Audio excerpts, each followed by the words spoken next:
Hello, everyone. This is Ed Denzel, host of Unfound.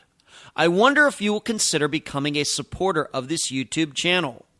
By pressing the join button below, you can receive, for just 10 cents a day, the video version of the podcast a day early, the Unfound Now episodes a week early, daily video updates from yours truly, and cool emojis to use during the Monday night live show.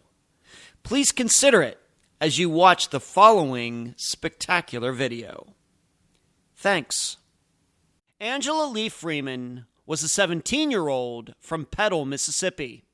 She was 4 months pregnant and loved to work. On the night of September 9th, 1993, Angela went to see an ex-boyfriend at his job. The next morning, Angela's car was found abandoned by a river. She was never seen again. I'm Ed Denzel, and this is Unfound.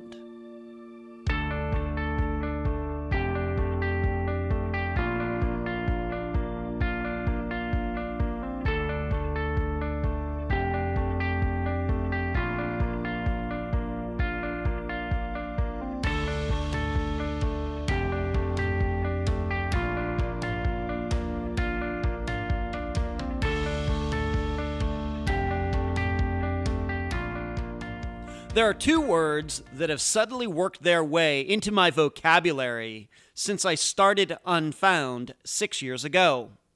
The first one is allegedly, and the second word is perception. Why is this?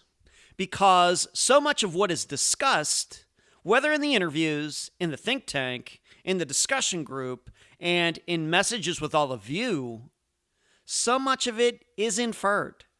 There is no evidence a crime occurred. There are usually no facts to prove that a missing person is deceased. And certainly there are often no scientific reasons to believe suspects did what we think they did. In fact, the reason we usually most suspect the suspects is because of their own words and behaviors after the disappearances occurred, and not because of any DNA or signs of violence or anything else. Yet, there are the exceptions. The disappearances of Patsy Action, Linda K. Carroll, Kimberly Raymer, Christian Balky Thompson, and Jeremy Burt, among others. All had telltale signs that these people didn't choose to disappear. Well, with Angela Freeman, hers is another of that type. Yet, investigators messed it up from day one. How did they miss something that was proof positive? And now a summary of the case. This is brought to you by my friend Megan Linez's website, charleyproject.org. Angela Freeman was the firstborn and very strong-willed. She wanted to do things her own way. She ended up getting into drugs, though, and ultimately made the decision to drop out of school after 9th grade. Then Angela changed. She stopped her drug habit. Angela got jobs that she kept. She was even successfully paying off a car loan. But distressingly, at the time of her disappearance, Angela was 4 months pregnant and wasn't sure who the father was. So, on the evening of September 9th, 1993, Angela was at her friend Paula's apartment. Angela left a note saying she was going to see her ex-boyfriend, Steve, at his job. This is not unusual, although the understanding was that the two were not getting back together. Paula came home later that night. When she got up the next morning, Angela wasn't there. Around that same time, Angela's uncle just happened to come across her car near the dilapidated Monard Bridge. A search of the area revealed one of Angela's shoes in the bushes and the other on that bridge. A search of the nearby river yielded no signs of Angela. She was never seen again. However, a red puddle on the ground near Angela's car was eventually proven to be her blood in 1999, despite police thinking otherwise. Rarely do we ever talk about forensic evidence on Unfound. This is probably what makes this podcast so different than almost all the other true crime programs. We often cannot rely on science to prove what we think we know. We must use our experience, logic, and intuition to not so much rule things in, but rule things out. Think about this as you try to answer these 3 questions during the interview. Number 1, how could police really not know what was on the ground beside Angela's car in 1993? Number 2, why would any man kill Angela over her pregnancy when she was not even sure who the father was? And number 3, should 2 murders that occurred 3 years later within 100 yards of where Angela's car was found cause us to not be so sure as to what happened to Angela? Angela's family firmly believes it knows exactly who caused her disappearance. The guest for this episode is Angela's mother, Deborah Freeman. Unfound news. I went, I saw, I testified. Yes, my part in the second Steve Pankey trial is completed. The big question now, will this jury come to a unanimous decision?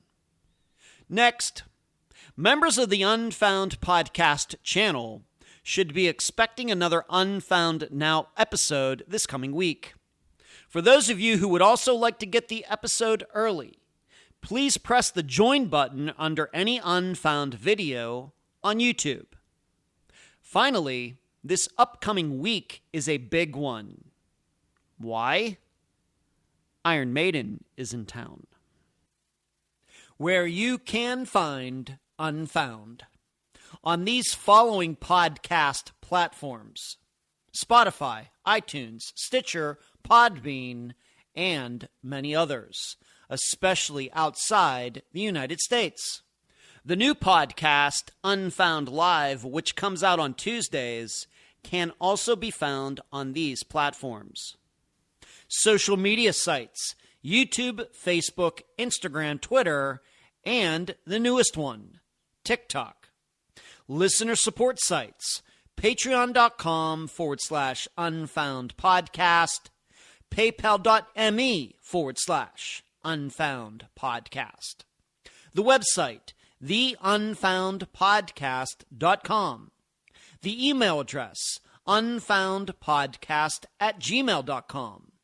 And please mention Unfound at all true crime websites and forums. Thank you. I'm so happy to have on this episode of Unfound the mother of Angela Freeman, Deborah Freeman. Deborah, welcome to Unfound. Thank you for having me. You're very welcome.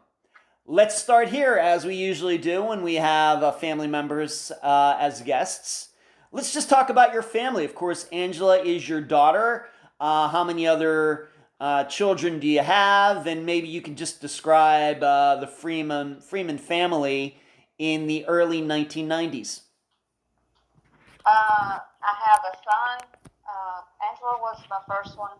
And then I had my son, who's Nicholas, who lives in California. Mm-hmm. Angela was the first grandkid born. I got pregnant early in my life. I had her when I was 17, but I turned 18 about 8 days later. Wow. My mother now, I'm still in school, and of course she didn't go to school pregnant back then. Yeah. I had to drop out in the 11th grade, but I had plenty of. I went to summer school 2 years in a row to get extra classes in, so I could get out early. So the next year, I just went into 6th grade. It's like I just skipped 11th because I had enough credits and graduated anyway. Okay. But Angela had three mamas. She had me as a mama, she had my mama as a mama, and she had my grandma as a mama. Wow. So she pretty much got her way. If somebody said no to her, one of the other two was going to say. That's funny. Okay. Yeah, and you're saying your other kids did not get that privilege? No. No, wow. Okay. She was a little spoiled. All right. How did the other kids react to this? Well, after I got out from my mother's and got my own place, and then of course I met Nicholas's daddy, and we got married, and Nicholas came along. Mm-hmm. Angela, you could tell that she was jealous of him. When he was growing up, she used to want to, do things to him because she didn't want him around. Oh. But then he loved him. I'm saying that was just a thing that she had to go through. That there's going to be others besides her, but she got over that eventually. But like sharing toys and stuff, I can remember he'd pick up something, she would want it, but he wasn't much to that. Just get him a small little toy, to play with on the side, and you didn't hear nothing out of him, but Angela would be griping about it, Yeah. That's just. Mm-hmm. And back in the 90s, you want me to talk about my parents? No, just what was the Freeman house like in the early 1990s? Like, what was the pattern of people going to school, people working? What was going on in the early 90s? Well, back in the 90s, I was not married. I got divorced, and I had a built in Sunrise, and I was working. I worked by myself. I had to work from in the morning to 4 o'clock in the evening, and my kids, they mostly just stayed at the house. They went to school, and then they'd come in, until Angela got into the 9th grade, and she decided she's going to drop out. Oh, my. And, yes, and of course, before she disappeared, she had already made her mind up that she was going to get her GED, and she had already got the book, started studying, and she wanted to be a nurse, so she knew that she'd have to get the GED to do that. Right. So. Right. Maybe I should ask you this. How many years difference is there between Angela and Nick? About 3.5 years. All right, so not many. Pretty close. Not many, no. Pretty close. Okay. All right, so of course we know that she was very young when she went missing, Deborah, and so Nick is even younger than that. Yeah, he was like 14 when she came up missing. Okay. Why did, if you could say, Angela decide to drop out of school in 9th grade? What was going on? Well, I think kids having a hard time drug-wise. She did do some drugs now. I don't know. I can't tell you what kind because I don't know. Okay. I've never done drugs in my life, and I don't know what they even look like, okay? Yeah. But she got into the wrong crowd. They didn't care, and she didn't care. And then she came to a point of her life when she was a teenager. She just got this.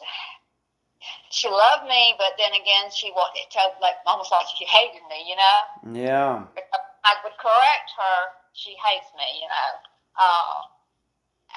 and I guess teenagers say things that, they don't mean, and a lot of times she did say things that hurt my feelings, and I might have said something that hurt her feelings, but I can always remember, it doesn't matter, even though she might have hurt my feelings, she would always come back and tell me. It may have taken her an hour, it may have taken her 2 hours, but she'd always come back and say, Mama, I'm sorry. I didn't mean that. Yeah, well, that was nice of her. She was just that way. She just, and she was a lovable person. She always liked to be loved on, and always liked to be told that you loved her, Yeah. It's something that she just needed to hear. Okay. All right, so she drops out of school, but then at some point she decides she wants to get her education. She wants to be a nurse, although, she got in with the wrong crowd, as a lot of kids do, but a lot of kids end up straightening themselves out. Unfortunately, some don't, and have problems, for a long time. But, would you say the way you understand it, once again, I've never done any drugs in my life either, Deborah, but, at the time of her disappearance, do you think the drugs were still part of her life, or did she put that behind her? No, she put that behind her. Mm-hmm. Started changing. She got her, when I got her a car, she was 16. Yeah. It was a summer. I knew it was in the summer. I can't remember what month it was, but because she was going to work. Her first job, she waited on tables. It was basically like a Captain Owl place, and she would have to bring the food to the table after they ordered it. Okay. Yeah, and then after that, I think she went to work with Burger King, and then the last place that she ever worked was at Crystal's. Okay, which is another restaurant chain. Yeah. Okay. All right, so I think Crystal's might be, everybody knows Burger King, but Crystal's might be more of a regional southern thing. I know what it is since I live here in Florida, but I don't know if they had those when I was in Las Vegas. I can't remember. Okay, so even though she dropped out of school, it wasn't like she was just sitting around at home. She was working. Yeah. Okay, very good. And during this time, of course, we have to remember she was only 17 when she went missing. Were you two living together? Was Nick there as well? Anybody else? Who was all under the same roof around that time of 1993? I had a house in New Augusta. Mm-hmm. And I met the guy, Bill Stewart, who I married back in August of 1993. Mm-hmm. Well, we moved from my house from New Augusta to Petal, Mississippi.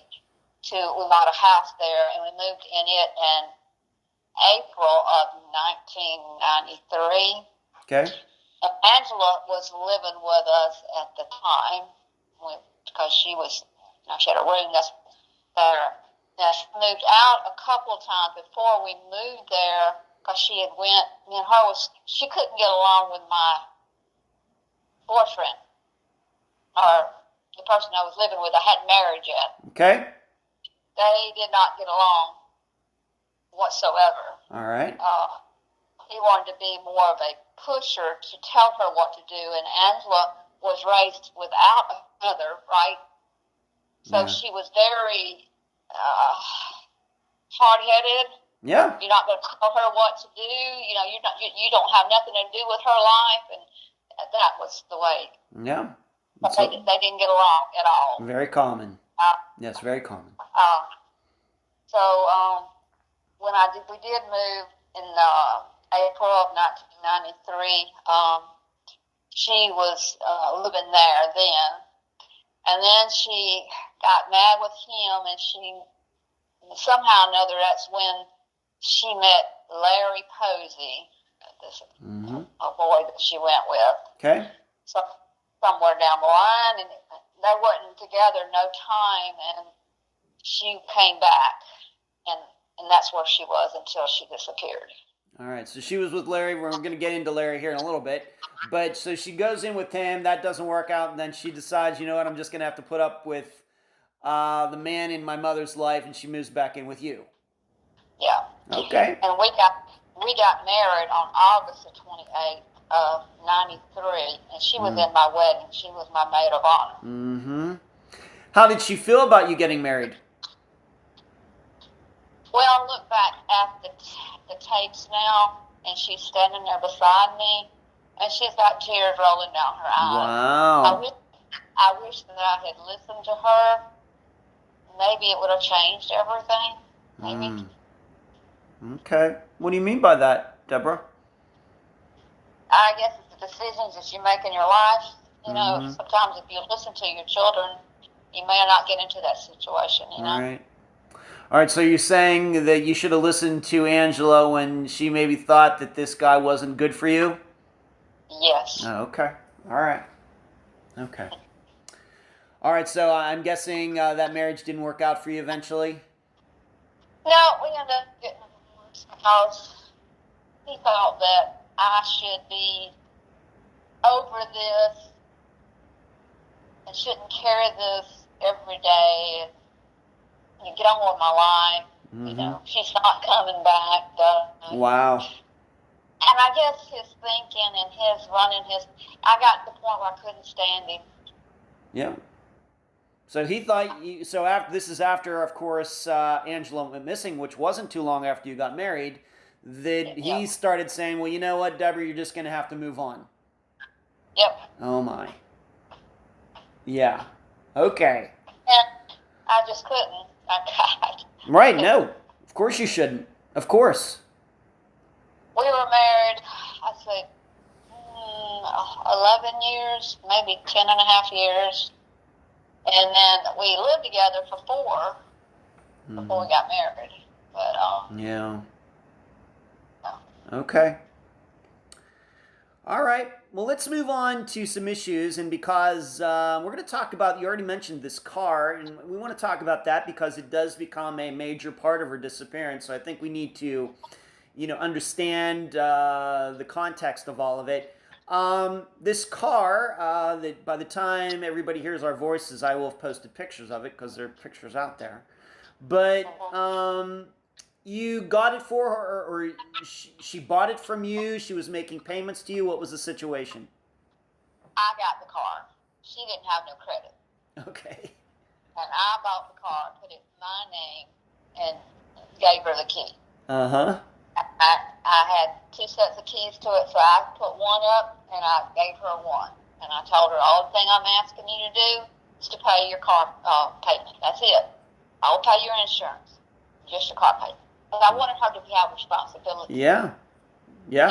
You give kids everything they want. They don't learn nothing from it. Right. I agree. And so is she paying you? Yes. Great. She paid me the last time I ever saw her. Wow. And was the car, how far did she have to go in paying you off, or was she done paying you off at the time of her disappearance? No, she didn't have but maybe a couple more notes on it because we had got it the summer of 92.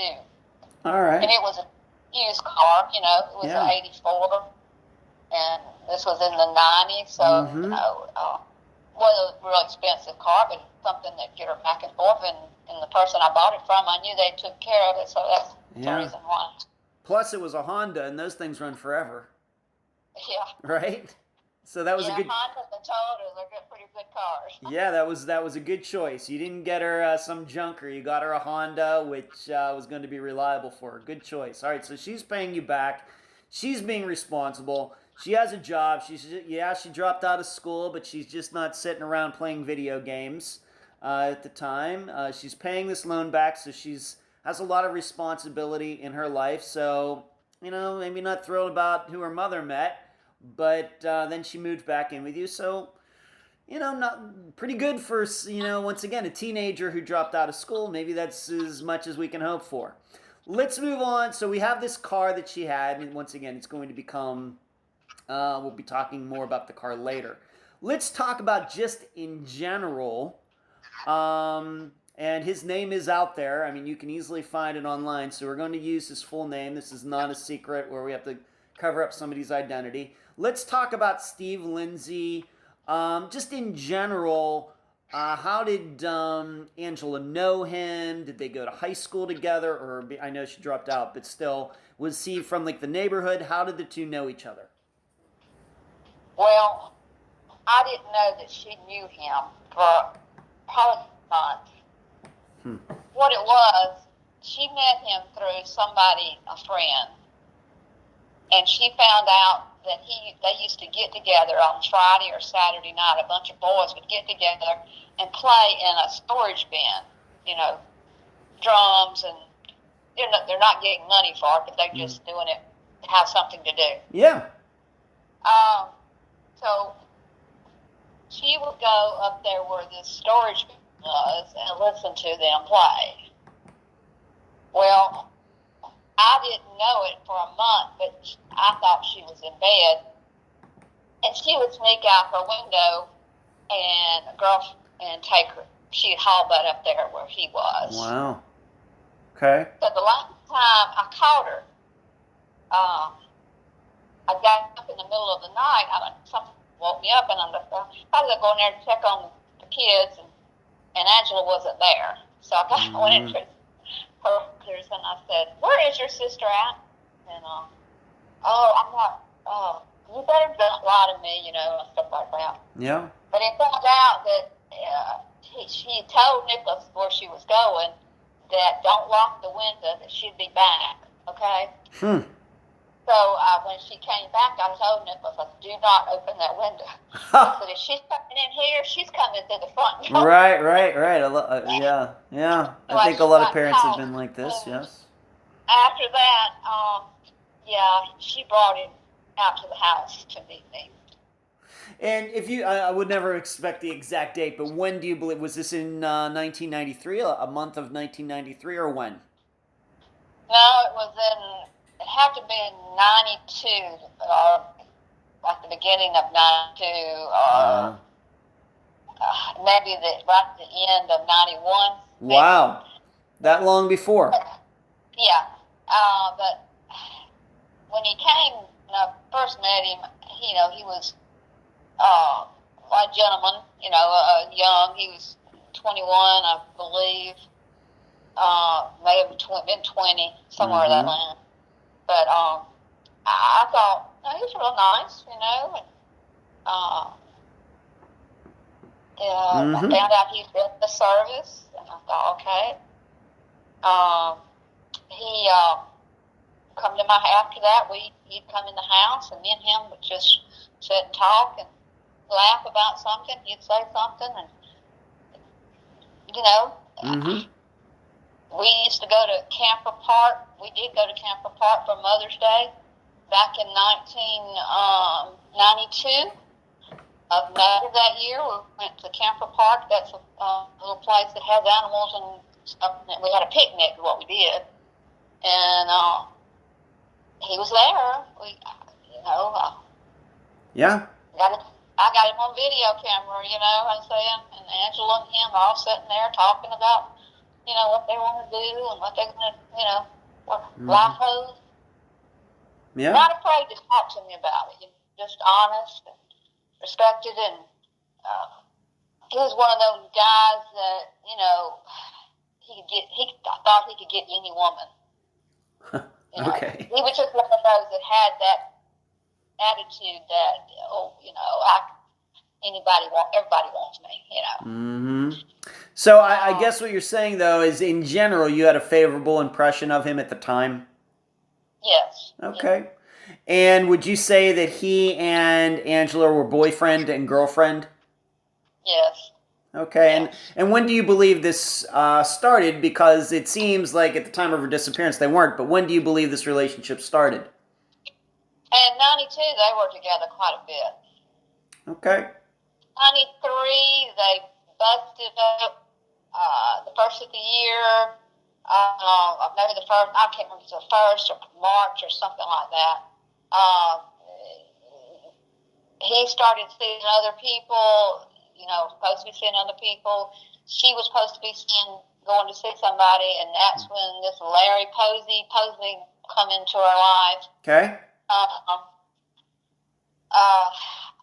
I have never actually met him. I have talked to him on the phone. You mean Larry Posey? Yes. Okay. He, after, I don't know, he called me several times when they was doing investigations, case not too long ago. And he would call and just he wanted to let me know that he had nothing to do with this, and that he would like to know that I believed that, so he could get it off his conscience that I did not think that he done it. Okay.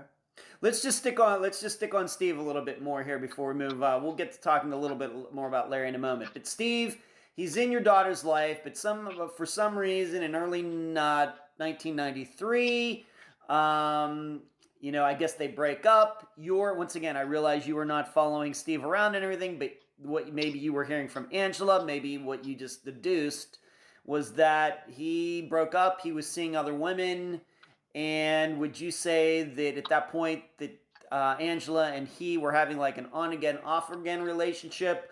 Was it tumultuous? Was there any, once again, anything that you saw that the relationship had become abusive, anything like that?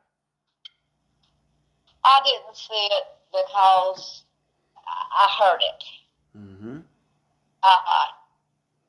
I heard some things, and I don't know if they're so, but on the investigation after Angela come up, they talked to other people, and yes, this person said yes,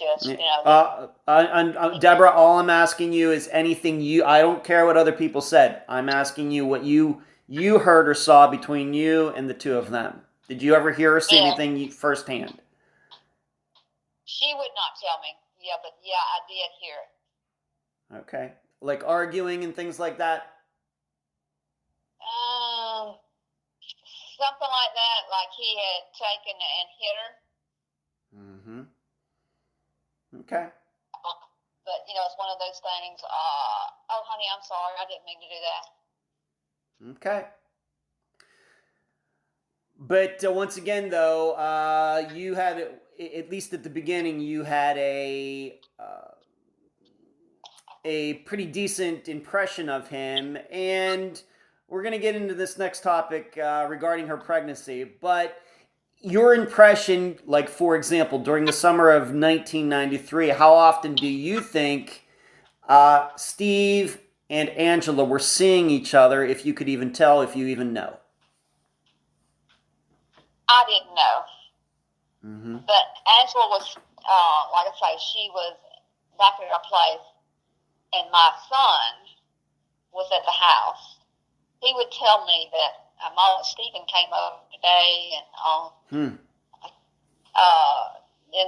because I talked to Angela, and the last time Angela told me that they had broke up, And then again, he's at my house, the house that I just moved in April of '93, changing Angela's tire on her car in the driveway. Then he would come over sometimes, and they would go into the bedroom. And of course, when I got there, they were all gone because I was working from 7 to 4 basically every day, Monday through Friday. Mm-hmm. Okay. All right. So that is Steve Lindsay, and of course, we're going to talk about him later. How did you find out that Angela was pregnant?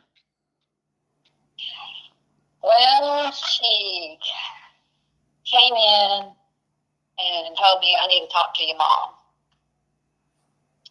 And she was already 4 months. When she told me she was like maybe 3 months because she disappeared, she was 4 months. Okay. But I remember she said, I looked at her and I said, something about her weight. She got a little budge on her. She's never been that big. She said, Mama, I think I'm pregnant. And I said, Angela, why do you want to have a baby? Because, look, you're going right down the same road as that I went. I had you at a young age, and I said, why do you want to do this? I mean, it's hard raising a kid. And she looked at me and she said, Mama, I want to be exactly like you. Huh. And I just, Angela, we sat there and then I said, look, I'll help you any way you can. And she said, well, I really want to have this baby. And I said, well, is Stephen, and she sort of paused, and I really think that she looked for answers. So I really think that she didn't really know because of where back and forth situation. Mm-hmm. So just so I can go through the timeline a little bit, of course, the accepted disappearance date, September 10th, 1993. Your impression is that she was 4 months pregnant, at that point, which means she got pregnant sometime of May of 93. Yeah. That's your belief. And the way, once again, I realize it's 29 years ago now, but at the time, in May of 1993, was this the time that she was hanging out with Larry, or the time that she was with Steve, or is there even the possibility that some other guy could have been mixed in there? I believe it was off and on with Larry and off and on with Steven. Okay. Okay. If that's what you think, that's totally fine. I'm just asking for your impression. But she never did specifically tell you who she thought the baby's father was. I don't think she knew. I really don't. Okay, that's totally fine. If she was seeing a couple different guys and was having sex with both of them, then I can understand why she might not, understand. We're here to make judgments, but all for purpose of this disappearance, I think it's a fairly important part, I guess, maybe to kind of try to deduce who the father might have been, but we just don't know. And how would you say, after she told you, how would you say Angela was handling, becoming, with the prospect of becoming a mother in 6 or 7 months, 5 months? I think that in her mind, she was excited, and I think in her mind that she really wanted it to be Steven's. She went out, she bought baby clothes for this baby. She bought, I got a bunch of stuff in a ship row back there, that belongs to this baby. She already picked the name out. It's going to be a girl. She was, they'd already checked into how to get stuff for the baby and. Okay, so she was handling it fairly well then. Yep, she does know that she was going to have a baby and she was going to raise it and life's going to be good. Okay. And at no point, though, up until the time of her disappearance, did she say anything about who, not just on the day that she told you were pregnant, or maybe you figured that out yourself, but up until the day she disappeared, she never did specifically tell you who the father was? Like you said, she didn't know. Did she ever, in that month before she went missing, did she ever tell any of her friends or anybody who she thought the father was? I really don't know that. Okay. No. Okay. Let's move on to this. You've mentioned him a few times. Let's just concentrate on him now. Larry Posey. We know how Steve came into Angela's life, but we have to talk about Larry, especially since you've said that after Angela went missing, he was very adamant, with you, that he had nothing to do with it. Of course, there's a possibility that he might be the father. How did Angela and Larry even know each other? What were your impressions of him? Well, like I say, I have not actually ever met him. I've talked to him, but Angela met him through her job. Okay. She was working at Burger King, and he was working there too. Okay. And so would you say that we know that maybe Steve was a few years older, maybe 4 years older. How old was Larry? About her age or older as well? I think he was maybe a couple of years older. He wasn't quite as old as Steven. Okay. All right, but he never came over to the house. You only ever spoke to him on the phone. No, I never. Okay. I've just talked to him on the phone, and I didn't talk to him back then at all. I just talked to him since here the last couple of years. Oh, okay. All right, so so you're saying within the last few years you've actually spoken to him about Angela's disappearance. Yes. Wow. Okay, well that's good. Okay.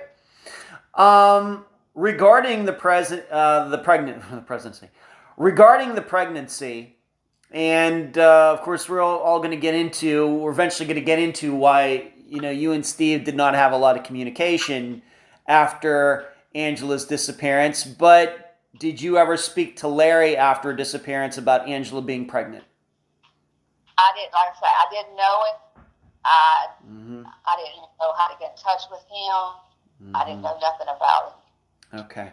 I just, like I say, I talked to him.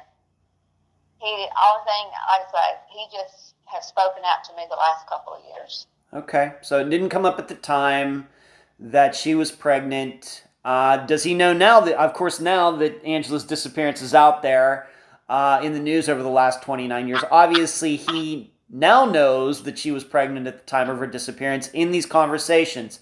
Has he ever said to you, you know what, I think I was the father of that child? He's not actually told me that, but I know that he knew that she was pregnant because it was all over the news. So, yeah, and see what was wrong with Larry was that Angela disappeared. He went off and got married. Oh, okay. And so the cops in this could not talk to him till Monday because he was out of town. Okay. All right. So, but once again, you've been talking to him in the last few years. He now knows that Angela was pregnant at the time. He's never said to you, I think I know that child was mine. No.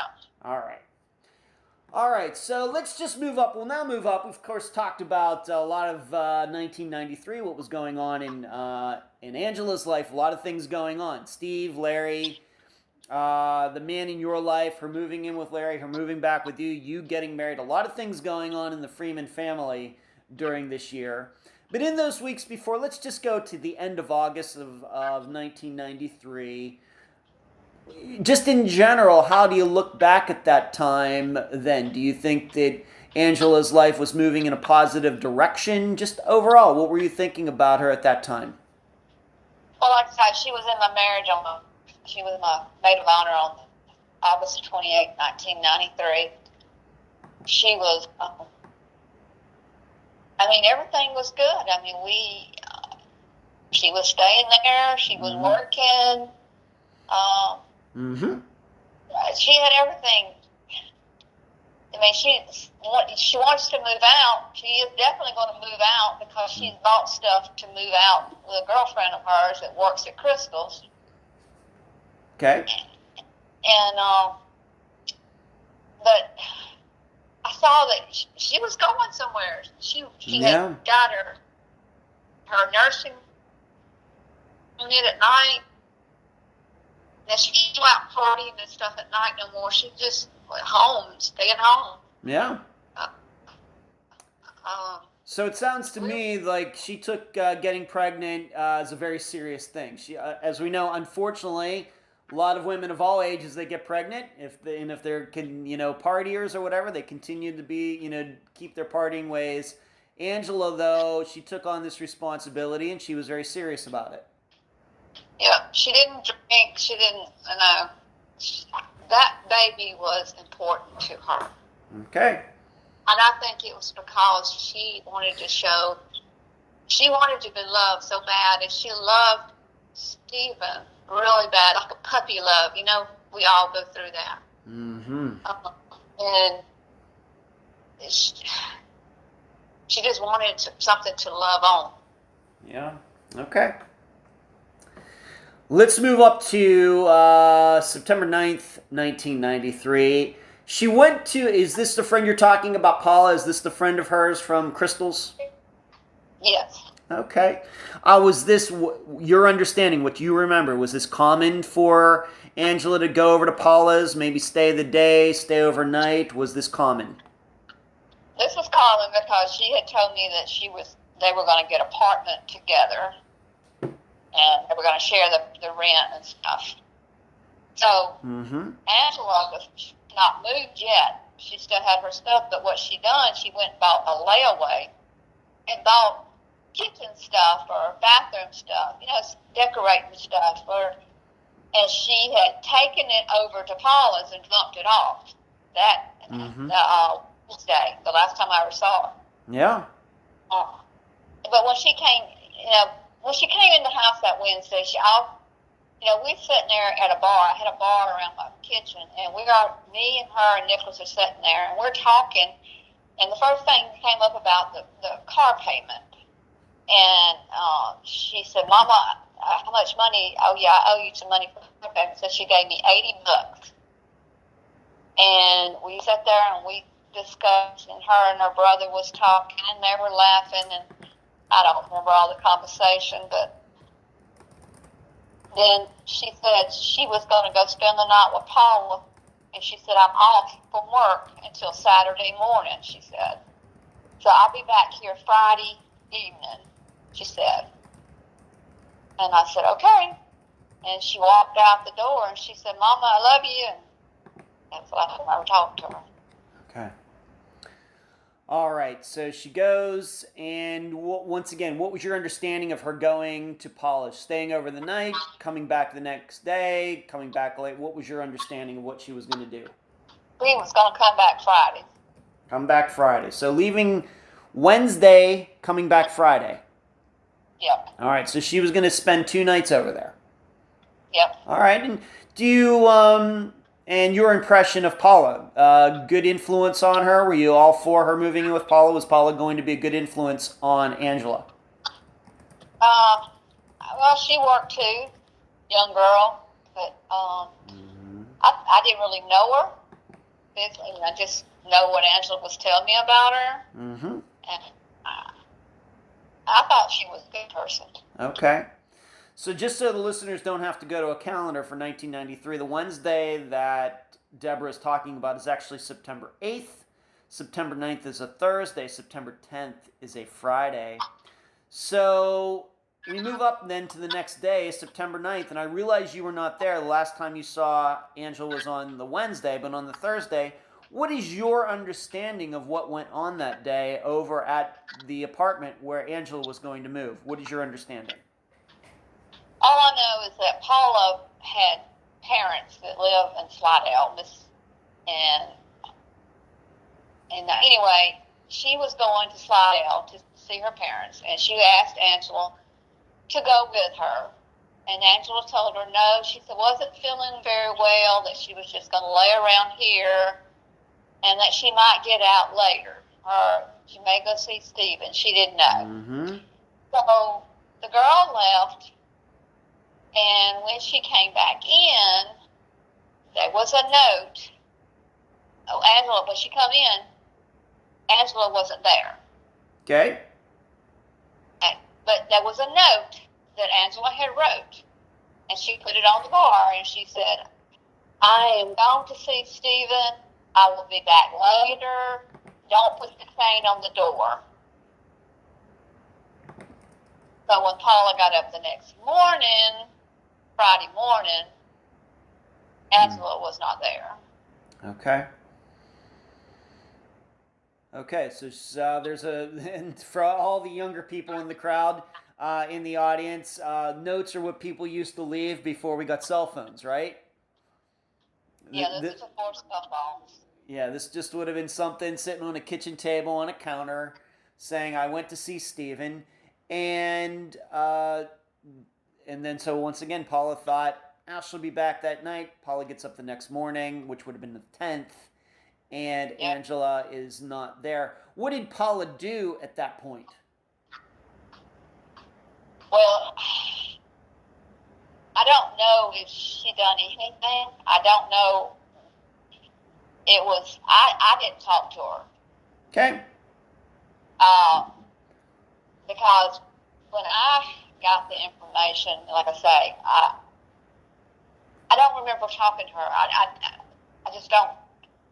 Maybe the cops talked to her, but okay. I did not, because I think I told them that's where she went.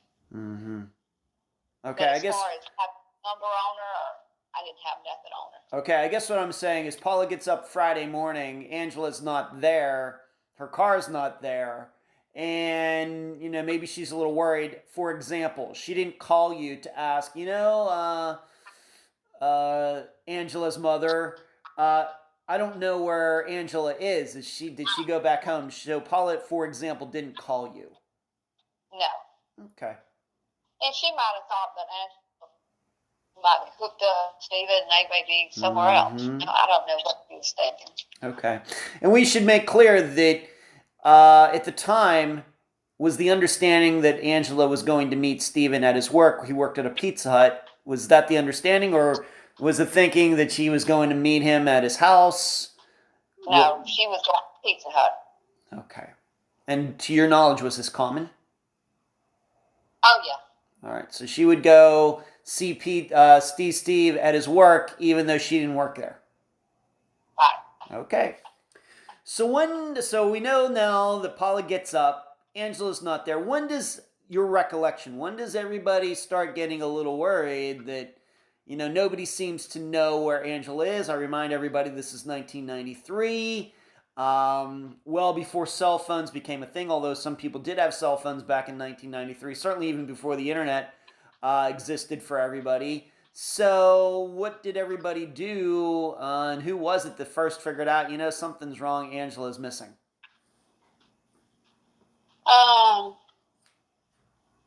I knew something was missing when I found that car. But well, how did that all come about? Paula gets up the next morning. Angela's not there. Maybe you're at work. Maybe Nick, it's a Friday in September. Maybe he's at school. How soon did somebody know on September 10th, 1993, that Angela wasn't where she was supposed to be? it was me. It was my brother. Okay. Please explain. Randy Freeman. He had went out towards the Mounted Bridge, and he found Angela's car parked there. By accident? Yeah, accident. Please explain how that happened, because I think this is important to understand that he didn't at that point even know what Angela was doing or anything. He came across her car by accident. Please explain how that happened. Well, he had started dating a girl out there at New Augusta. Plus, he had classes at the college somewhere. But anyway, instead, the old bridge, you have to understand, it was built in the 1900s. And it was a one-lane bridge in the wood. So you could save time if you passed over that bridge instead of driving around New Augusta to the other side of it. So he was running late and had to be somewhere, so he decided he would cross the bridge. And when he crossed over the bridge, he saw Angela's car sitting on the other side. Huh. And this is a bridge that I guess technically was blocked? Yes, they had piles of dirt where they didn't want nobody else to go over the dirt area.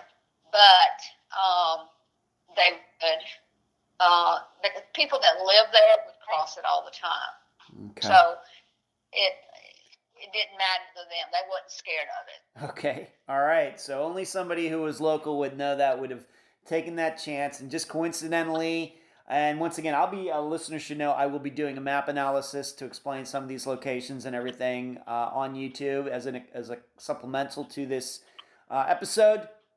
But he's going, I guess we would say, north on the bridge, and he sees her car at the other end of the bridge, on the north side of the bridge. Right. Okay, and it's just parked there. Right. Okay. What does he do anything? Does he go to school? Does he stop? Does he think it's odd? What's he do? Well, he stops and he raises the hood and to see if the car is hot. How long has it been there? Sure. And it was cold. It was cold. Mm-hmm. And then he calls, and he talks to my son, and he asked Nicholas, "You know where Angela's at?" And he said, "No." "Well, where's your mama coming in? Tell her to give me a call whenever she gets in." Mm-hmm. So when I did get in, I called Randy, and of course he said, he was telling me about the car, and I said, well, I said, I don't know. I don't think she would just leave it there. I mean, she would call me. Somebody would come and tow it in. But anyway, then when I got off the phone with him, I called the sheriff department of Perry County. In New Augusta down there. And I called from the house. And before I called them, I called Stephen. Why did you call him? I wanted to Please. person that Angela would have been with would be Stephen. So I called Stephen and I said, he answered the phone and I said, Stephen, do you know where Angela's at? And he just hung up on me. And I thought that was really weird, and I thought, maybe he's just busy. So then I called him back, and he gets on the phone. I said, do not hang up on me. Yeah. I said, all I want to know is, have you seen Angela? No, I have not. And that was the end of our conversation.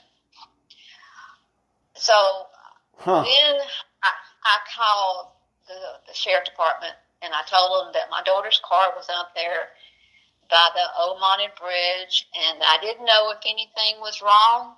I don't know if she just left it. I don't know. Mm-hmm. But could y'all please just meet me out there? Okay. And they said, hey. So we go on out there, and it's hot. It's in September, and we're sitting there for about 20 minutes. Well, it took us 20 minutes to get out there. It only takes them about 8 minutes or 10 minutes the most. So then after a while, we decided we were going to give them another call. Well, back then we didn't have cell phones. We had a box phone you had one of those. Okay. What you call it. So we had one. We didn't never use it unless it was because you just, So we called them again on that bag phone, and I said, look, we've been out here for so many minutes, and y'all said y'all were coming, and y'all not here. Okay, we're coming. Okay, so they finally come out there. It was a deputy, and then there was an undercover officer who was out of clothes, and the car was parked there on the side of the road, and there was right across from the car, there was a camp, and it had a driveway, and it had a fence up, but you could still walk right around the fence to get into the driveway. Mm-hmm. And they looked at the car, and they took the little flashlights out, and they were looking at this, looking at that, and there was right across from the car was a puddle, and I didn't know what it was. I decided to ask the undercover officer. I said, "Can you tell me what that is on the ground there?" I said, "Maybe it's nothing, but He took out his pocket knife and he stirred up in it. And he took a little piece of paint and he wiped it clean. And he said, "Oh, that's transmission fluid from a log truck. They come down here all the time and changing their stuff." And I said, "Oh, okay." And maybe we could just go back, being that you were there waiting for them to show up. What did you do while you were waiting for them to show up? Was the car unlocked? Were the keys in it? Was any of her stuff in the car? What was the condition of the car when you got there? Well, when I got there, it looked like the passenger door had been opened because it was tall grass, and the grass was inside, had got into the door. Oh, okay. Shut it. Yeah. Of course, we saw that stain on the ground, and we just sat there, and I just looked at it. The car looked fine. I didn't find no keys and I didn't find her purse. But Angela kept a diary, and the person would have had to know this because she wrote down everything she done. Mm-hmm. But her diary, her purse, and the keys of the car never had been found. They were all gone. They were all gone. And there was some other stuff in her car that she had took out of the house, was taken over to polish, but had not took them out yet. Some things. Mm-hmm. But the car was unlocked. The car was unlocked. All right, so keys are gone, purse is gone, everything that would have been in the purse is gone, but the car is unlocked. Yep. All right. So you're standing there just looking around, and that's what you wait for the police to show up. They finally show up, And then when you were there, did you notice that before they pointed it out or messed around with it, did you see that puddle on the ground? Right when you got there, or what? Oh yeah, we did. Me and my ex-husband, we noticed it before because we pointed it out to them. Okay. So what do you, right at that point, before thinking about anything else? Obviously, you've already called Steven, and he's been unhelpful. In fact, hanging up on you once. Her car is there. The bridge is right there. What are you thinking at that point? I'm thinking everything she's run off. She's with a friend. You think everything, but you don't think anything bad. Yeah.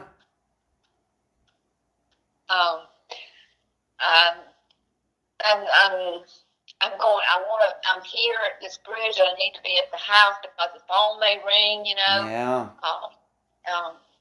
It was hard because you didn't have like you do now, Mm-hmm. Right, you had that bag phone, but maybe people didn't know to call you on it. No, it was just for emergencies, it was just sort of, but I just... Okay. You just don't ever think that anything like this would ever happen. Right. Just... While the police showed up, did they, I'm going to just ask you point blank, did they think that you were making much ado about nothing? Yeah, I mean, she definitely was. Like, they had two runaways in that same area that week. Mm-hmm. So naturally, she was treated as just a runaway. A runaway. Yep. Okay. Did they know, I'm sure you told them that she was 4 months pregnant? Yeah, and something out of her mouth was, did she get drunk sometime or she probably just got high and got drunk and left the car here. Come back and get it later. Okay. Any, once again, being that the river is right there, it's not the Mississippi River, fast flowing and deep and everything, but was the river searched? And we'll get into some of these other things that were found, but like for the river, was it searched at the time or what? Yes, they did a search on it, and the dogs kept hitting in the particular area, and they had those them dogs that come down, search and rescue dogs, and they kept hitting. Like I say, they kept hitting in the river. So yeah, it was searched, and they even had where they put those things in drag the river. Yep. Okay, so they did all that. Of course, nothing in the river was found. However, there were a couple things found that we'll talk about a little bit later beyond this fence. But being that you tried to call, or you did call Steven, and he wasn't that helpful at the time in 1993 when this happened, did anybody ever go and speak to Steve, regarding any of this? Yes, they did. But I think he was out of town, and it was either Monday or before they actually got to talk to him. Okay. Do you know how that conversation went?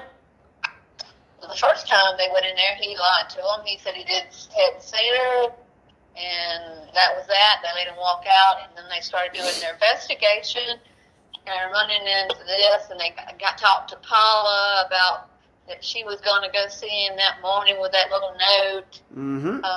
Then they brought him back in because they said, you have lied to us, buddy. Okay. And so then he told, he saw her. Yeah, he saw her.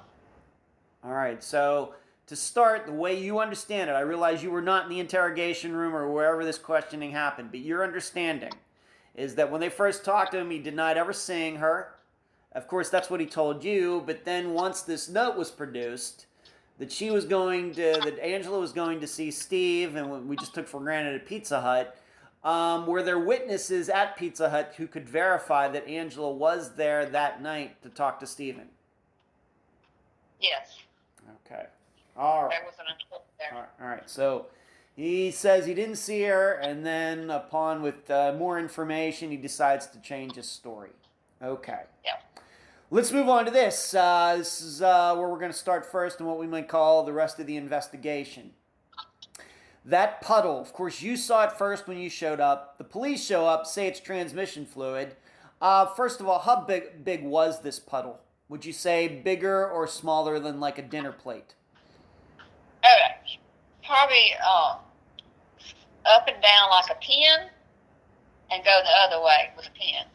Okay, so about 5-6 inches in diameter. About the size of a pin, yeah. Okay.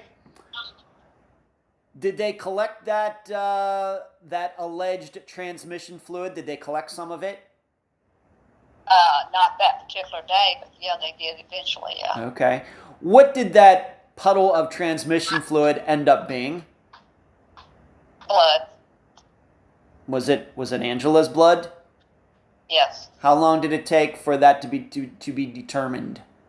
Well, she disappeared in 1993. They didn't do a DNA on the blood till 1999. Wow. Okay. All right. So these police officers, they think it's transmission fluid. A transmission fluid does kind of have the same, coloring, I guess, as blood. It's not something I used to be a gearhead at one time. Kind of the same, but not really the same. But okay. Could you once again describe where this blood was in relationship to the car?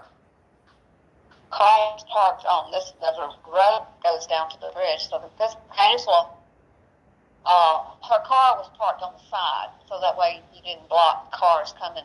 Mm-hmm. And then right across from her car, that's where the blood was, sort of on the other side of this. It wasn't really a road. It was mostly just dirt. Mm-hmm. You know what I'm saying? But it was a road at one time. Don't get me wrong. It was like a blacktop road, but it was just all about coming up. You know what I'm saying? Yeah. To make sense. But anyway, it was on the other side of the road, opposite from her car. Okay. How far? How in feet? How would you say? 10 feet? 15 feet? Like, what would you say? Like the width of a single lane road, or what? I'm not very good about numbers. All right, let's just say a 2-lane road. A 2-lane road. Further, closer. One lane road. Okay. And once again, just to the naked eye, was that the only puddle that you saw on the ground? That's all I saw. Or you didn't see any, for example, you didn't see any drippings that went off in any particular direction, anything like that? No, Okay. All right, so this is once again one of those things where, as I've done presentations to criminal justice majors in universities, one of the things I say is police officers say the stupidest things. This is one of those. So they think it's transmission fluid. It ends up being her blood. It's not known for 6 years. At the time, did you kind of suspect that was Angela's blood, Deborah? Yes.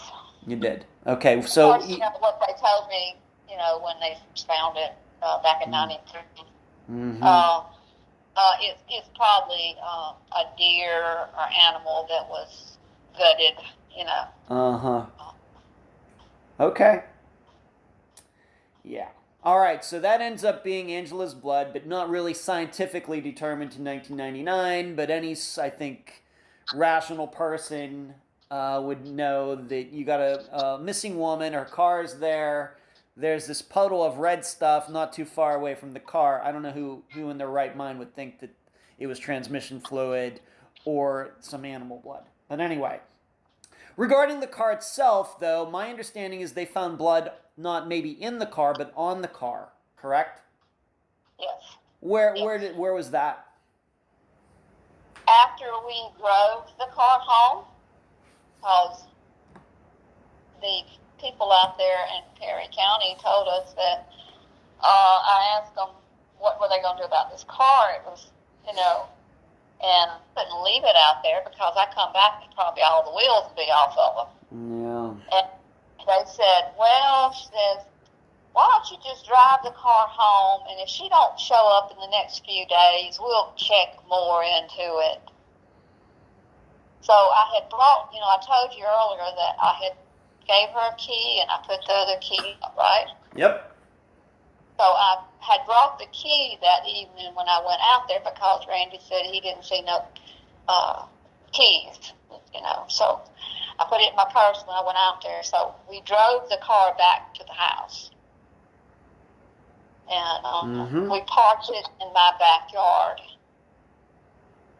And it sat there until, I want to say Tuesday. Okay. It may have been Wednesday. Then they came and did on the car. They brought a dog to see if a dog could sniff any blood, that may have been in the car. And anyway, they found blood. She had a hatchback, 84 hatchback Honda.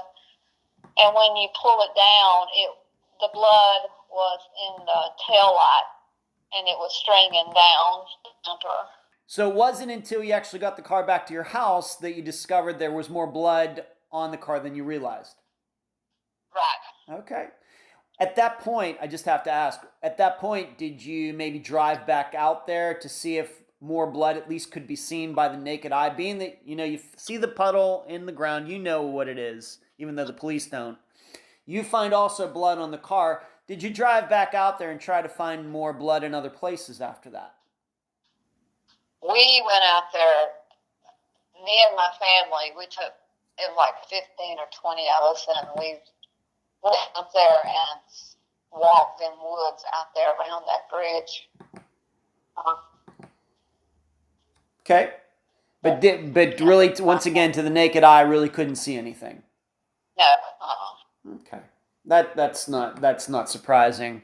My impression, once again, I'm no forensics expert, but just out in nature, I mean, to be able to even spot blood, whether it's human or anything else, it's going to have to be considerably large before it really, registers, in your perception. So I can understand that, but I had to ask. Now we need to move on to this. Now this is and I'm gonna get this name right. I told you before we started this, the Monard Bridge, and you've already explained that it's a bridge, old bridge, 1-lane bridge. And in fact, today it doesn't even have the surface on it anymore. It's just like the girders. Yeah. Okay. But at the time, it was a 1-lane bridge. Your brother comes across it, happens to see the car. But was that area, just that general area, significant to Angela? Well, apparently they hung up there. Her and Stephen would go out there and meet each other and park there and just, I guess, see each other. I don't know. Okay. Did you know this before she went missing, or is this something you were told after? Did not know that she even knew that place existed. Okay. Who told you that this, you've told me in a prior conversation that there was a big tree like on a road leading down to the bridge that they used to meet. Who told you this? Being that you didn't know about it, who told you about this, and can we believe this person?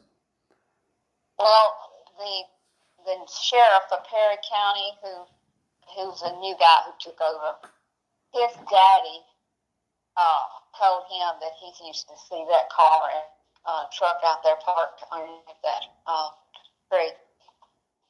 Wow. All right, so her Honda and Steve told a truck that we're gonna talk about his truck here before long. But so another police officer who I guess is maybe retired then at that time said he used to see that car and that truck there all the time. Well, it was his daddy. He's the new sheriff in town. He took over about 6 years ago. Okay. And they went put all this. Started an investigation again and talking to people again. And his daddy told him he used to see that car out there parked under the old tree. So that's, Okay. And that was news to you? Yes. All right. And what about to Paula and to anybody else who knew maybe, once again, we run into this on disappearances. Sometimes the friends of missing people know the missing person better than the parents do. Was Paula or anybody else aware of this parking spot? Not that I know of. Now, like I say, Angela told her friends more than what she told me sometimes. Yeah. I believe that. Okay, so I guess what we're saying is we really only have one person to go by regarding this story that allegedly, of course, Honda Accords, fairly common car. Pickup trucks in the United States, fairly common. We only have one person's word to go along with this idea that that was Angela's car and Stephen's truck. Only one person. Well, yeah, and that's they got that in the report. Okay. All right. So obviously somebody believes that. So, and this is what, maybe a quarter mile, less than a mile away from where a car was eventually found. Right. Okay, so is that a coincidence or not? Okay. Let's move on to this. Angela's shoes. So she's missing. Her keys are missing to her car. At least one of the keys. You have the other key. And this diary that she kept also is missing, but that was kept in her purse, I guess, with her ID and everything else. But her shoes were found. Where were they? Well, one they found on the bridge, and the other one was found in some high weeds. It's like you couldn't have walked in it; you had to throw it. Mm-hmm. That's how thick the brush was. Yeah. Okay. All right. So we have this shoe that's on the bridge. So I guess when your brother drove over it, he must have gone right by this shoe. Mm-hmm. And he sees the car. And then later, when people are looking around, that shoe is seen. Obviously, that one would be easy to see. And then there's one in the brush.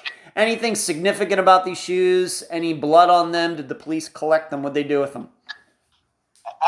They collected them.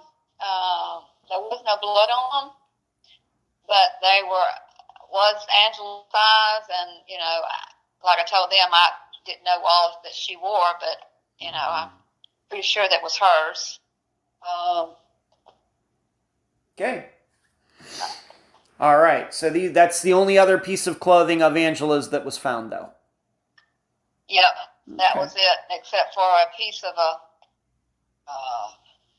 paper, a piece of napkin, or something that had her makeup on it. They found. Huh. Okay. Like she had been crying, when she was wiping her face with it. All right. That's an example. That's a possibility. Yeah. Okay. So we got this scene, and I have to tell you, that's more than we usually get with disappearances. Deborah, you should know we hardly ever talk about any sort of forensics, such as blood being left behind. That's very unusual. Probably less than 10 of the 270 disappearances I've covered does that even come up. So we have that. We have blood on the car. We have these shoes that are left behind. We have the car in a location that seemingly was near, if we're to believe it, a spot where that Angela used to go, maybe to meet Stephen, maybe to meet other people too, but her car was seen in the area, so we're probably not thinking that's all a coincidence. Let's now go back to Steve, and maybe we need to go over this again, being that it's been a little bit. First of all, on the day that your brother saw the car and called you, you called Stephen right away, and he hung up the first time? Yes. All right, and then you called him right back, and he told you that he hadn't seen Angela at all? He had not seen her. Okay. Did he even make the statement that he hadn't seen her in weeks or something? Did he? He told me, that's what I heard, it. He told the cops. Mm-hmm. That he hadn't seen her in weeks. Yep. Okay. All right, but eventually the police do talk to him, and he and you, once again, I realize you weren't there, but your impression, maybe there are even police reports that you've seen that show this, that he said he hadn't seen her, and then he had to change his story. Yes. Okay. All right. To your knowledge, how many times, other than the time that day that you tried to call him twice, over the last 29 years, how many times have you spoken to Stephen? None. 0. Except for one time when I was working at the mall, Mm-hmm. and he didn't know I was working there. And Okay. I was working at a fast food restaurant, and all I done was I saw a head, and I went up there, and it was him, and he was caught.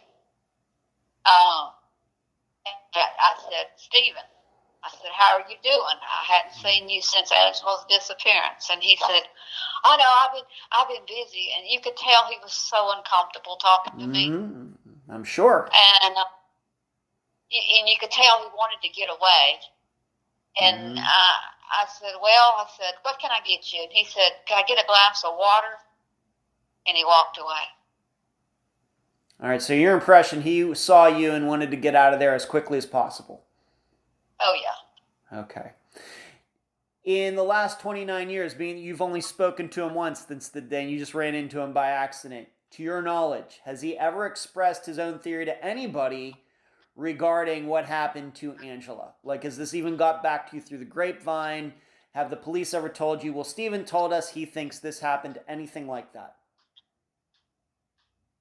What do you mean, like he's told something? Yeah, did he ever say, well, I think Angela went missing because she got carjacked, as an example? Has that ever got back to you? Did Stephen ever voice his own theory? No, he said that she's a wild child. Sometimes she does not go off. Okay. All right, so I guess that's, I don't know what that means, but he's never offered his own theory that... even maybe another example, and we're going to talk about him again here in a little bit again, but did he ever say, well, I think Larry Posey did something to her? Anything like that?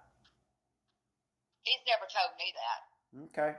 But you've never heard anything like that?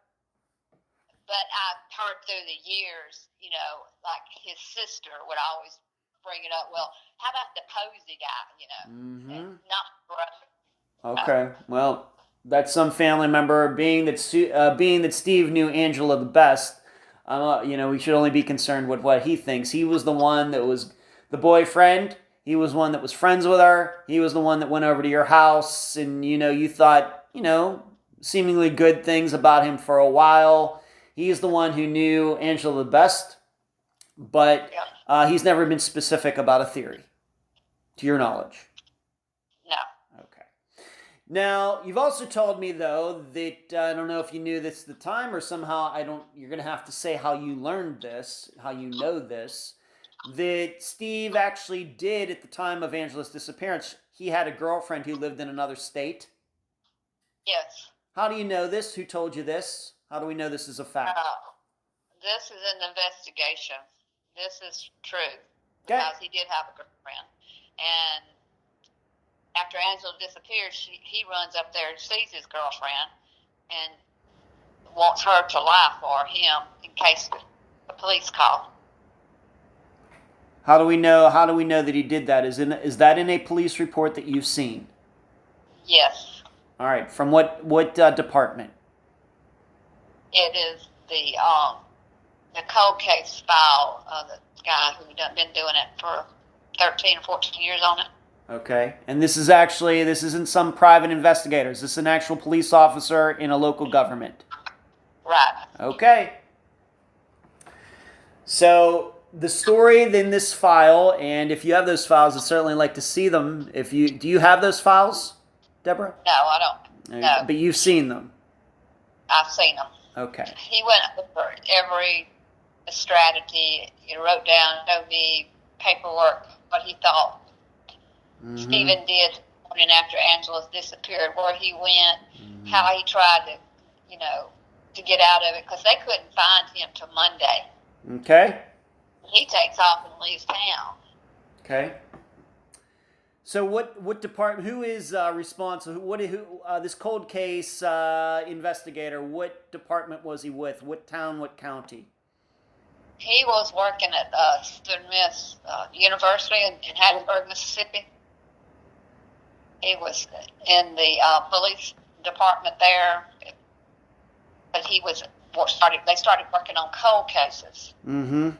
So Angela happened to be one of them, and they worked on several others too. So he was actually a police officer for the university? Yes. All right, so he did not have jurisdiction, though, over her disappearance then, would he? Yeah,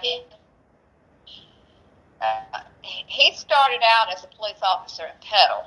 Oh, okay. And then he worked to an investigation. He does murder stuff. So he's done other murder cases, and he has got convictions on them. Okay. And so. Okay. So, once again, though, at the time in 1993, he was not responsible for it. He might not have even been a police officer at that time? No, it wasn't. All right, so this he might kind of... have been working at Petal at the time, but I'm not really sure what his, he's a regular police officer or what. I don't know. All right, so we just need to make sure that this isn't some private investigator. This is somebody working in an official capacity who, if evidence was found to implicate anybody, Steve, Larry, John Doe, whoever else, this person would have the capacity to go to that person, put that person in handcuffs, and take him to jail. Right. Okay. Do we know the name of this girlfriend who Stephen had at the time? Do we even know how the two knew each other? I mean, how did he even know a girl in another state? Did they go to high school together? Do we have any idea who this woman is? I have no idea. I just know that she does exist. Mm-hmm. Okay. So we just don't know who she is. You have no idea how Stephen even knew her? No. Okay. But I know definitely they were dating. Okay, but we just don't know. Of course, it's 29 years later. Should be about, let's say she was Stephen's age, should be about 50 now. So, if she's listening to this podcast, would certainly love for her to come out of the shadows and reveal herself. So, I'd love to talk to her. But, of course, we can't forget, Angela was pregnant. Any proof that Stephen was the father? I know we talked about this before, but we'll go over it again. Any proof that Stephen was the father of Angela's child? Can't prove that. I can't. I really don't know. Okay, nobody knows. No. In fact, Angela might not have even been sure. Right. Okay.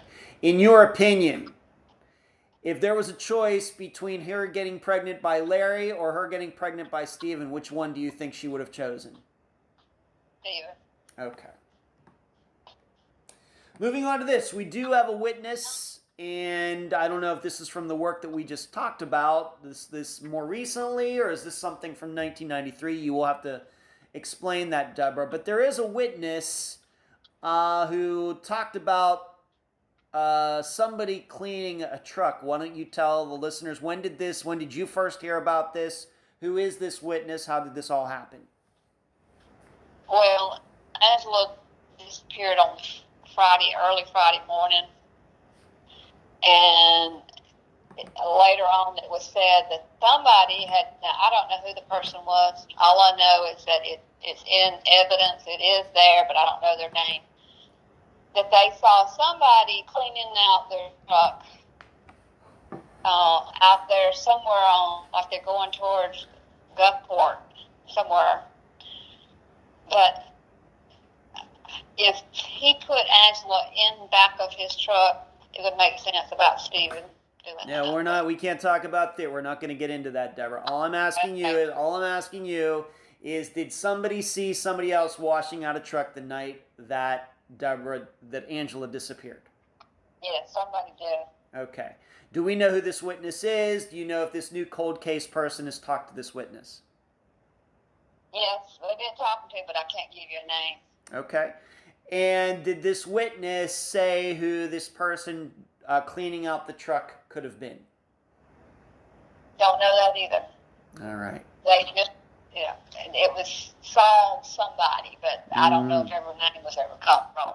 Okay, so it could have been anybody. Of course, Steve drove a truck, but a lot of people drive trucks. A lot of people wash their trucks out, do that on Friday nights, Saturday mornings. But this witness did not specifically identify Steve. No. Okay, very good.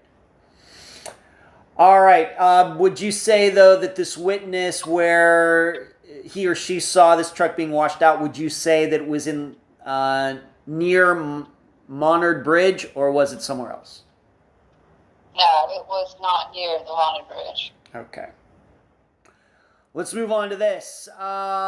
Larry Posey, the way you remember it, like you said that you've never met him in person, you've talked to him on the phone. You told, you've already stated, he has gone out of his way to make sure you know that he had nothing to do with her disappearance. Yeah. Okay. Did you hear from him at the time in 1993, or did that take a while? No. Like I say, it was the last couple of years. We had contact. But when it first happened, no. Okay. Of course, you reached out to Steve, and we know what happened there. Are you a little surprised that it took Larry that long to do that? I mean, he knows that Angela's missing. He knows that you're her mother. Your number's surely in the phone book. Those two are a couple, at least for a little while. Are you surprised it took all those years? Not really. Because I just didn't know him, and I guess I don't know. In my mind, I've actually done it. I don't know why. I just do. Okay. Do you know if at the time in 1993 or even since then the police have talked to Larry? Just checked his story out, see what his alibi was for that night, and have you ever seen any paperwork regarding any of that? Well, I can tell you, he went off and got married Friday night, and they couldn't even talk to him till Monday too. All right. Also, so if I may just sum this up then for the listeners and viewers. So on the night after, if we're to accept that Angela went missing the late night of September 9th or the early morning of September 10th, within those next 24 hours, the two men that were in Angela's life, one of them went to another state to see a woman, and the other guy got married. Yep. Boy, that is crazy. Yep. Okay. Don't know what to think of that, but neither of them could be reached until Monday. Right. Okay. Just so we cover all the bases on this, any proof that Larry and Steve knew each other? I don't believe they did. Okay, so these two doing these things were acting totally independent of each other. Yep. Wow. Okay. All right. Now, I know probably what the listeners are thinking as, I think we can read between the lines, but, we don't get into theories and things about theorizing about what actually happened to Angela, very explicitly or anything, but I think everybody can hear between the lines, as it were, regarding what Deborah thinks happened, but we're just talking about the facts, and we're not trying to go after anybody. However, there is something that Deborah told me about that has complicated all of this, and it has to do with the monitored murders, and murders that actually happened on that bridge where Angela's, right there where Angela's car was found. And it had to do with the Moody brothers. I know you're not an expert on this, but you are a local there, Deborah. If you could please explain what happened there and how that is complicated looking into Angela's disappearance. Well, it happened in 96. Angela disappeared in 93. But there was two, a guy and a girl, Vaughn and Daniel Hatcher was their names. And they worked at a restaurant in Hattiesburg, and they decided to go out to the Moody Bridge and look at stars. So they parked their car where Angela parked hers 3 years earlier. But anyway, they went onto the bridge, and they was stargazing and, talking or whatever they're doing. And there was some Mooney boys who lived on the other side of the bridge and decided they would come across it. They wasn't afraid to cross the thing, so they crossed it. They sort of slowed down when they saw the two couples. They had walked up on the bridge. They didn't drive there. And they said hello to them, and they went on by and got off the bridge, and the oldest Mooney boy was, I think, 16 or 17 at the time, and he had a 14-year-old with him. Decided he's going to go back and get some of that stuff from that female. Uh-huh. So they come and find out where they're at on the bridge, and that boy has got a knife on the side of his pants, and he takes it out and he stabs the boy in the stomach. And it comes out the other side and kills him automatically. And the girl starts screaming and running, and of course you got to know where you're running on that bridge because it has holes everywhere. The wood's out. It's dark out there.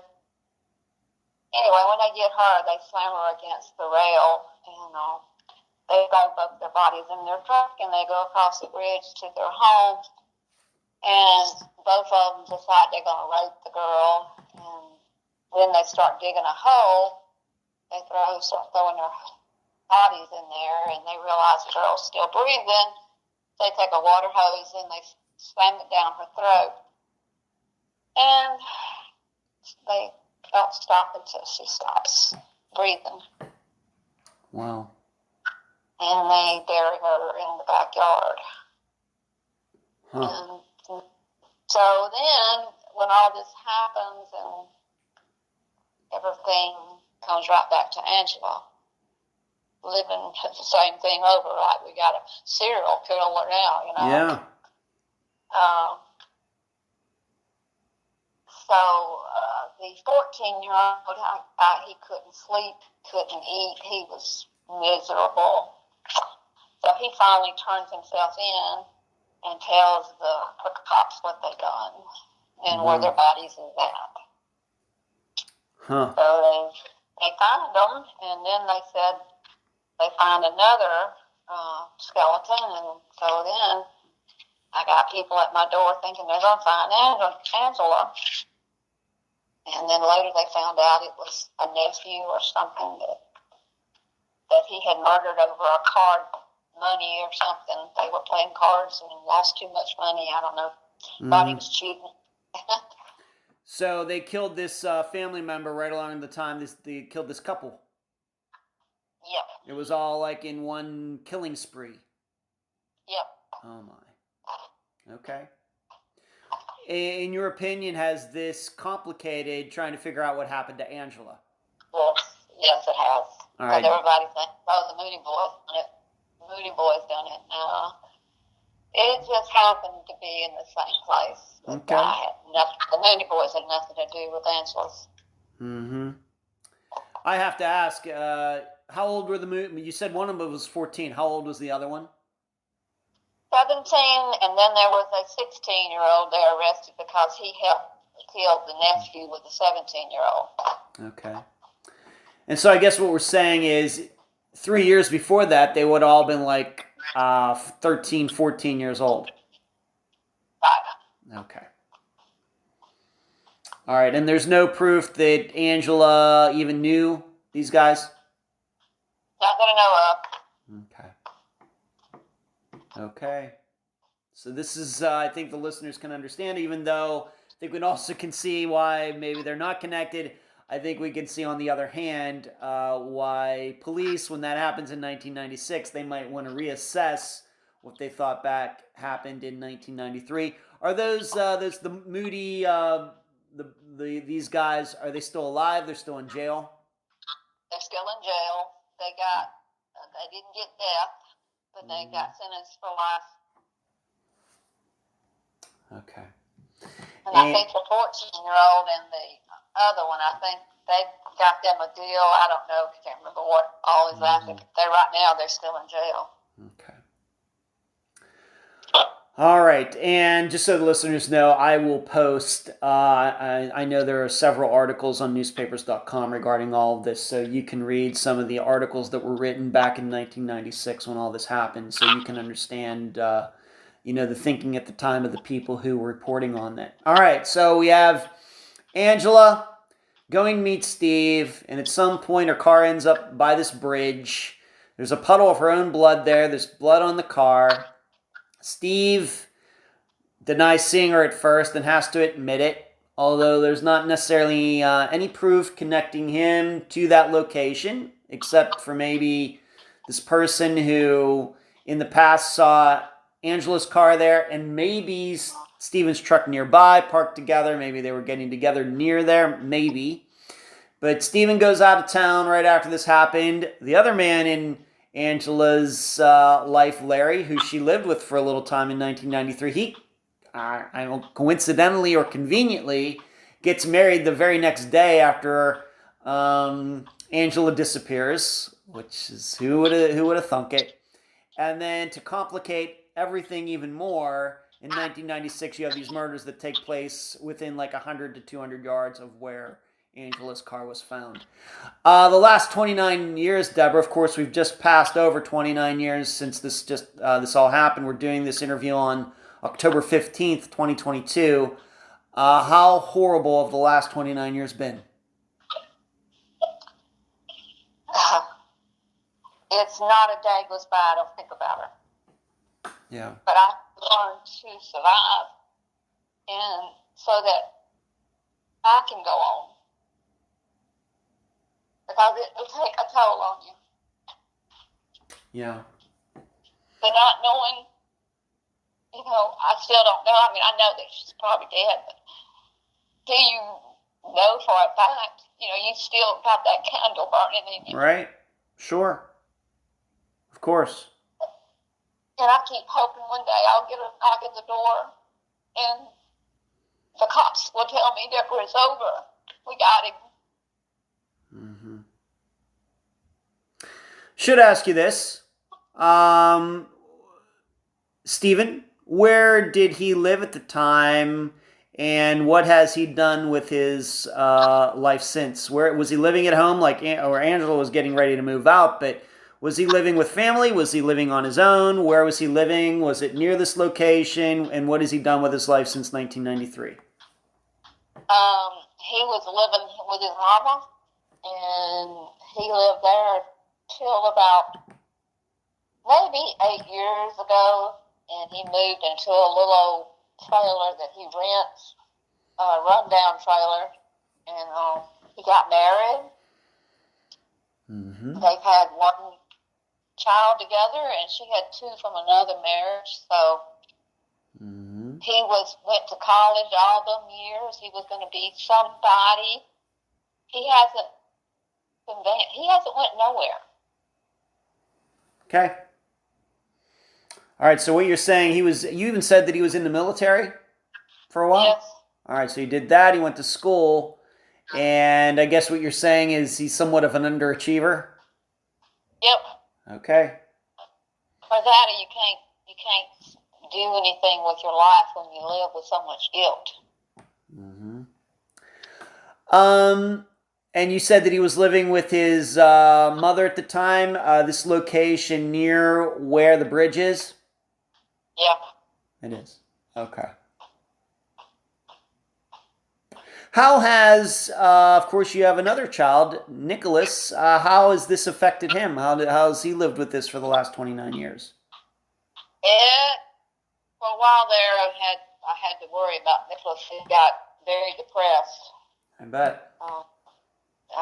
He had a job at Walmart. It's a very good job, and ended up losing it because half the time you couldn't get him out of bed because he just. Oh my. I mean, he's nothing wrong with him now. He realized that you can't let it throw you down. You've got to get up and survive. And if the only way you're going to find out what happened to Angela is you got to keep it. You're going to have to keep yourself up. Right. You're going to That's have right. So now he's doing very well. He lives in California, and Mm-hmm. He lives far away from his mother, right, Deborah? I know, and it's sad because I need him here. I know. When my mother was alive, she's said the same thing. I know the feeling. Yeah. Right. Okay. Well, I'm glad that. Nick is doing okay now. Oh yeah, he's doing good now. It's just great. At one part of his life, he was just. Yeah. I guess because we kept thinking that we're going to get an answer, and years turn into years, and sooner or later it's 19, it's 20 years, and then the next time it was 22 years, and you're still no further than you were before, Yeah. I understand that. The average age of a is not 29 years, but the average age of a disappearance we cover on Unfound is about 20 years old. So, of course, then that means that Angela's one of the longer ones that has gone unsolved, but for us to go back into the 80s, 70s, and 60s is not unusual. And it's, but on the other hand, there are disappearances that old being solved all the time. You know, through whether by luck or by work or somewhere in between, you know, these things are getting solved, you know, once in a while. So we always maintain hope that that's going to happen. And I think it's very good that, you know, you're saying that you have this person, a cold case investigator who is, you know, going over these things, you know, 20 years later. In addition, I think it's very good that you have phone contact with Larry Posey. It's amazing how many times people get out of touch. I think it's good that, you know, that he is still around. Maybe I should ask you this before we wrap up this interview. Being that I asked about Steve, I'll ask the same thing of Larry. Did Larry ever has he ever offered up his own theory as to what happened to Angela? Not really, not to me. Okay. Okay. When he called me, it was basically just, he said, I will work with the cops. You know, they had more interviews, you know, they reopened the case, you know, about 4 years ago, you know what I'm saying? Yeah. And they brought everybody in, and they would talk. The only person that would not come in was Stephen. But what I'm saying is that he would sit on the phone and he would say, I've talked to the cops. I'll do anything you want me to do. What do you want me to do to prove that I had nothing to do with Angela's disappearance? Well, that's good. We need more people like that. The other one has not done that. Yeah. And I mean, him were friends. I wasn't friends with Larry. I know. Okay. Deborah, do you have a Facebook page, website, anything like that set up for Angela's disappearance? Yeah, my son has a page set up. Please. It's Angela Freeman. Please say that again. Yes, it's set up under Angela Freeman. My son set it up, Okay. Facebook page. All right, so it's not like Find Angela Freeman or Missing Angela Freeman. It's just Angela Freeman. Yeah. Okay. Now, you could find her also under Moody and all kind of things. Yeah. Yeah, of course. Okay. And I realized that there was a, maybe if you want to mention it, we usually don't mention other podcasts, but there has been a podcast that covered Angela's disappearance exclusively, right? Yeah, there's been several. The one that I saw is called Telling Lives. Yeah, yep. Okay. So maybe people want to go check out that as well. I will admit I've not listened to any of it, but did you take part in that? Were you interviewed for that? Yes, I was. Okay, so maybe people... And Please. I will tell you this too. She tried to talk to him, and he wouldn't do it. All right, Steve wouldn't talk to her? No, but she talked to Larry. Okay, very good. Okay, so if anybody wants some supplemental listening to do on top of this 2-hour episode, you can go check out that podcast, Telling Lives. And when was that done? When did that all come out? When were you interviewed for that other show? I want to say 4 to 5 years ago. Oh, all right. So considerable time ago. Okay. Yeah. So people can check that out. Telling Lives, I'm guessing it's on iTunes and elsewhere. Her name was Beth. I can't remember her last name, but yeah, she did a real good job. Okay, very good. Yeah, everybody can check that out as well. Deborah, any final words before we complete this interview? I pray that this will help find what happened to my daughter. Mm-hmm. The not knowing is so hard. Yeah. And anybody thinks that they know might help. I appreciate it. Deborah, thank you for being on this episode of Unfound. All right, appreciate it. You're welcome. And that was my October 15th, 2022 interview with Deborah Freeman, mother of Angela Freeman. I thank her for appearing on this episode. I've produced an accompanying map analysis video for Angela's disappearance that you can now find on the Unfound Podcast Channel on YouTube. What makes the summation tough to do is I'm not a forensics guy. I never read about any of the advances in DNA collection or anything like that. I've never watched any videos on how to reconstruct a crime scene where there are signs of violence. In fact, as I've said at college presentations, I think investigators these days rely too much on science, thus becoming befuddled when it cannot be used to analyze an apparent crime, like a disappearance, for example. So I have to admit I'm at a disadvantage in trying to figure out why a puddle of Angela's blood was found about 15 feet from her car, but they did not find any inside the car. Why was there blood on the taillight of the car, but none on the shoes, which people believe to be Angela's? And going back to the puddle for a moment, why was it the only one?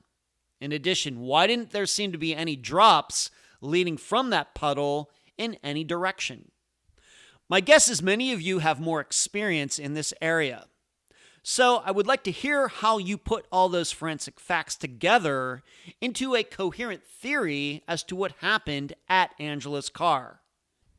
Me, I'll stick to where I'm most comfortable, and that is trying to put together the more circumstantial parts of a disappearance. What are those? The nearby river complicates trying to figure out where Angela now is. True, it's not the Mississippi, but does anybody know how high or how low it was at the time of Angela's disappearance? Also, I have a hard time understanding why anyone would harm Angela and take her keys and purse, but leave the car unlocked. And what about those shoes? Nobody surely believes Angela put them where they were found, but why would someone plant them at all? Take the purse and keys, but leave the shoes. Interesting. Overall, and lastly, yes, we know women are at their most vulnerable when they are pregnant by accident and the guy doesn't want the baby. But as you heard Deborah say, Angela wasn't sure who the father was. So the question, would a man have really harmed Angela when there was no evidence he was even the father? Moreover, my perception is Angela was going to have the baby and raise it herself, no matter what the guy thought. So then, why would that guy kill her? Or maybe that's not who the perpetrator is at all. Maybe we need more proof to be positive. I'll leave the theorizing up to you. And that's the program. Right now, while you are in your podcast platform, Spotify, YouTube, iTunes, wherever, give Unfound a 5-star review, a thumbs up, whatever that platform allows. I thank you for listening. I'm Ed Densel, and you've just finished this episode of Unfound.